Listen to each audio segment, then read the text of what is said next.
Hello guys, magandang araw po sa inyong lahat. So today's video guys ay magbibigay po ako ng isang money spell na kung saan ay makaka-attract ho tayo ng prosperity or mga urgent or unexpected money. So dito guys ay subok naman po natin itong 520. Ngayon, napapagana natin. So, ayan siya guys. Sa mga hindi po nakakalam o hindi pa po nakakaano dito guys, ito po siya, 520. Ilagay lang po dito sa palad ninyo. Gamit po ang red pen. And ito po ay banggitin nyo ng 45 times. So, dito guys, ang gawin ninyo, kumuha kayo ng bay leaves. Ayan, as long as na pwede po siyang isulat, okay lamang po siya guys. Gawin ninyo dahil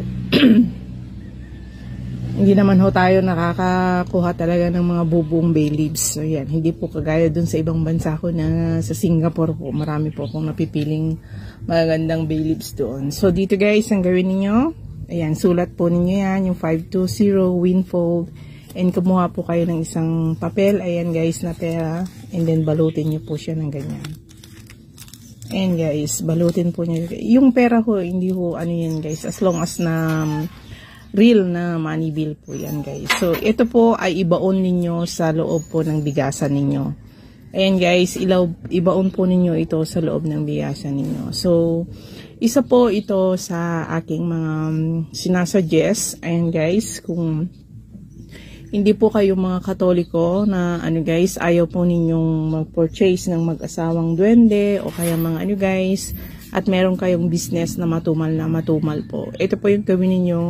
Laughing Buddha po guys, isa po ito sa mga kumbaga nagbibigay ho ng kagaanan sa isang business. Ayan guys, Laughing Buddha.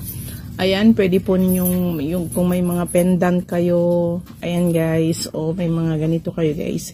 Hindi po yan bale, maliit man yan o malaki, pare-parehas lang din po yan guys. And ito po guys, ay lagay po ninyo ito sa bigasan ninyo. Ayan guys, huwag ninyong gagastusin. Ayan kung maari, kaya 20 okay na yan guys. Okay na po yan.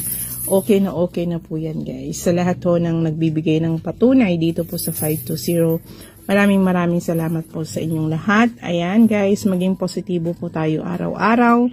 Yan po yung sikreto sa ating buhay. Kung paano po natin mapapagaan ang blessings po na dumarating. So, bakit po itong Laughing Buddha guys maswerte sa negosyo? Ayan guys, kung ikaw po ay may negosyo, bawal po talagang sumimangot. Kaya nagre-represent po siya ng laugh.